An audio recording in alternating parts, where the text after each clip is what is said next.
for my journal, which is why it's got like this beautiful handmade paper thing. And I wanted to use these specific ones because these are the ones where I was more concerned with healing the child in me. Like I allude to it sometimes here.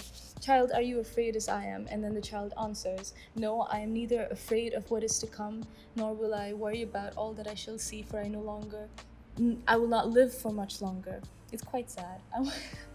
But yeah, these ones are all from my journal, regular like sketchbook paper, so that I can create my concepts and thumbnail sketches and understand all the different ways I can make it look. This is a brush pen, so you basically open it, you can fill it with ink and color and ink and water, and you squeeze it and whatever color comes out in this shape, and it's so fun, so versatile.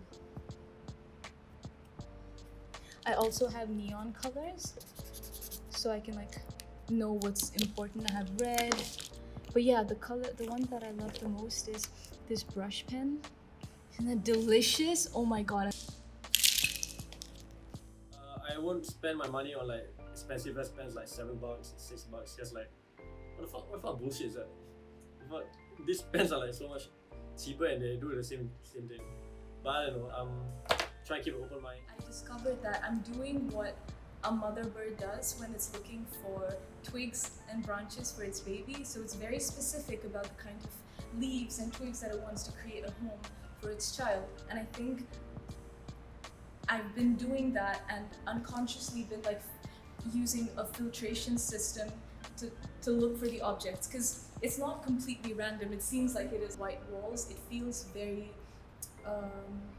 sanitized, and there's no like I don't feel connected to the ground. I don't feel like because some days I go outside in the evenings and I don't know what time it is, and it's just suddenly dark out, or it rained and I have no idea. I feel so like detached from everything, and for that reason, part of my project is going to be in nature, and I'm really happy that part of the process included me going, and like scavenging for all of these natural things. But yes, being in like a white cube makes everything feel really like stark and without life. I don't open my computer first. I started traditional, like I drew on the canvas first, then I scan it, then I email it to myself and open Photoshop and trace it all over again to give it that digital look. Because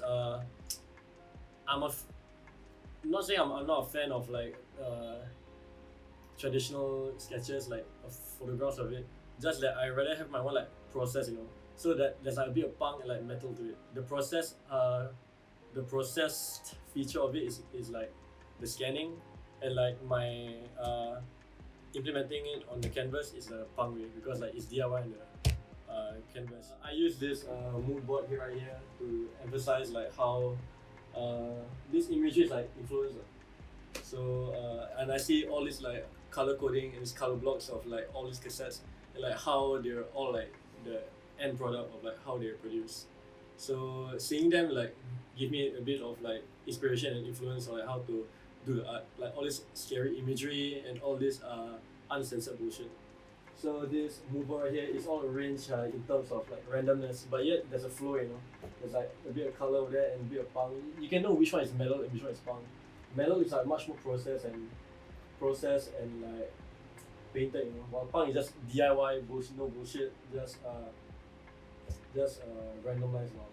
While the metal ones are more cinematic and textured. I spend a lot of time on Pinterest, and I have to create. As I say, I like mood boards, So like I use these mood boards as like inspiration. Like, I can probably do that. I can probably do this. This guy do that shit. I can do better. So yeah, it's more like passive aggressive competition for me. Yeah. So when I see like people animating, and I never done animation before, I just like DIY that shit and like go on YouTube and how to animate. That's very easy, but it's time consuming. It's really rewarding at the end product. Contemporary art is not so much about the skill or the time taken or like the technical aspects. It's more about the concept behind it. Art is all infinite, right? So you can probably like take a picture of a random item and that could be your album cover. But it could turn out shit, but not like shit. it's up to the user. It's all done with a purpose, which is to create a space for the child in me. It's for me to heal, I think. And I feel like the world is really scary right now, and I'm creating something for myself, or rather my child's self, so that they can feel like they're being protected, like it's a nest.